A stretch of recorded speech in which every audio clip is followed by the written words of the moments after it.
Speech disfluency is a linguistic term for any irregular break that occurs in the flow of fluent speech, which can be caused by a speech impediment or human error. We will be concentrating on the latter in today's brief video. False starts and fillers are related in that they are used when there is an error in speech processing by a speaker and normal flow of speech is broken. False starts are the repetition of a word within a phrase or clause at the beginning, middle, or end of a sentence in which a word is repeated, like the phrase, I think we should. But it's not considered a stutter as it has only occurred once or occurs very infrequently. A more common false start would be an error in speech processing in which a speaker begins a question and switches to a statement.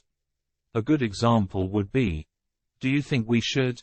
I think we should." In this statement, mental processing has switched in which the speaker goes from asking a question to giving an opinion. Unfortunately, however, the initial thought has been produced as speech and resulted in the question that is then changed to a statement. In some ways, this is natural and a self-correction. Nonetheless, it's an example of a classic false start. Fillers, unlike false starts, don't necessarily have coherent meaning in that they are words. Examples of fillers include sounds like ha, and hm, and although these aren't considered true words per se, they happen with a great deal of frequency, so we come to expect speech to include fillers and, to a lesser extent, false starts.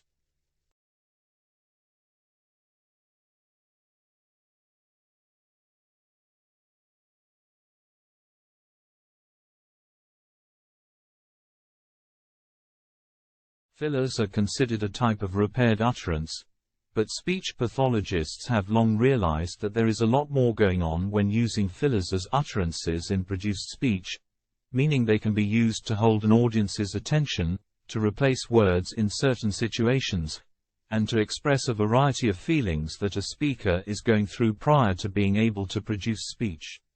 In many ways, fillers help speakers guide speech that is more considerate and thoughtful, and it permits time for mental processing while keeping the attention of a listener while speakers carefully choose their words.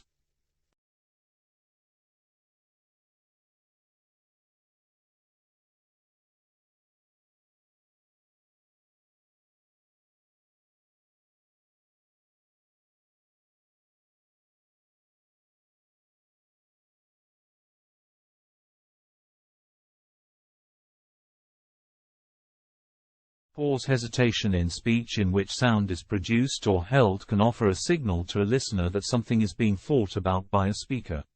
Speech without fillers can be considered robotic as they are commonly used by very articulate and educated people to plan what they will say and/or craft a reply to something that is said.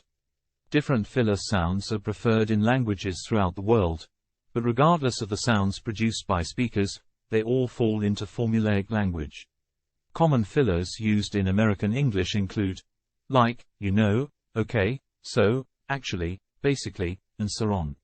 Many linguists have argued that this is a type of Californization of youth speak, but in reality, they have made their way into informal speech throughout North America and the rest of the world as a result of increased global communication as a result of the Internet and the number of blockbusters produced by Hollywood annually. Thanks for taking the time to stop by, and we wish you well in your study of languages. We hope that you got something from this discussion on false starts and fillers. It should be noted that these are normal to some degree in produced speech, but if they occur with too much regularity from a speaker, they have the opposite effect and cause a speaker to look inarticulate.